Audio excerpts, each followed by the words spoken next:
सबैजना टस्टेले नमस्ते। अनि यो चाहिँ मेरो पहिलो ब्लग हो।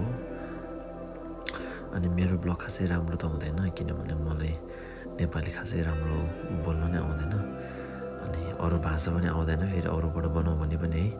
त्यही भएर अनि सबैजना मन नपरे तापनि सबैजनाले अनि अन्तिमसम्म हेरिदिनु होला भन्न चाहन्छु। हस्, धन्यवाद। हामी जान लागेको चाहिँ यहाँ जान लागेको हामी चाहिँ यो माथि चाहिँ यहाँबाट चाहिँ अब यो नमो बुद्धबाट माथि देखिने भ्यूहरू चाहिँ एकदम राम्रो देखिन्छ कि यो माथि हाइटबाट चाहिँ। त्यो भएर हामी यहाँ जाँदैछौँ है त।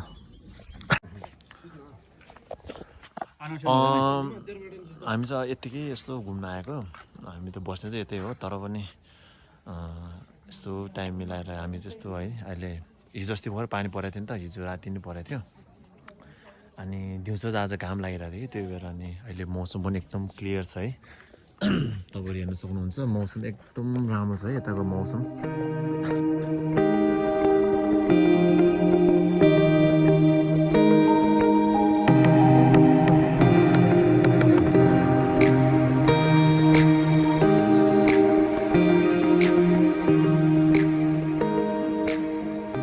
जस्तै स्माइल हात्यो त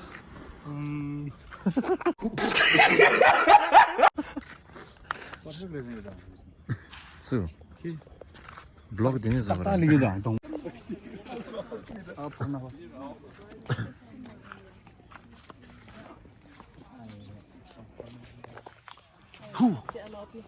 Welcome to my blog. just kidding. अनि नर्ला हजुर के भनिदिनुहोस् न। हजुर अनि ठिक छ नि तपाईँलाई? एकदमै ठिक छ। उहाँ चाहिँ जस्तै भर्खर मोड्न सकेर आएको थियो, अलि मोटो छ क्या।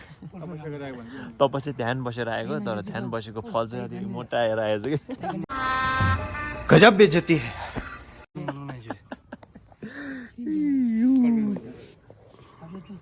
अनि तपाईँहरू देख्न सक्नुहुन्छ है, यो चाहिँ हाम्रो गुम्बा हो। यो चाहिँ गुम्बा अहिले यति राम्रो देख्दैन चाहिँ माथिबाट।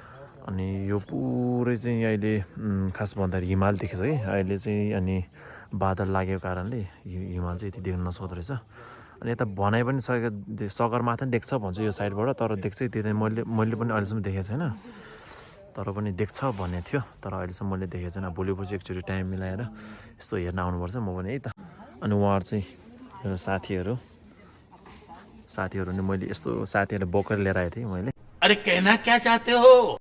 बोकेर चाहिँ हैन लिएर आएको। मुझे भिडियो माध्यम त थमलासमा चिज गर्न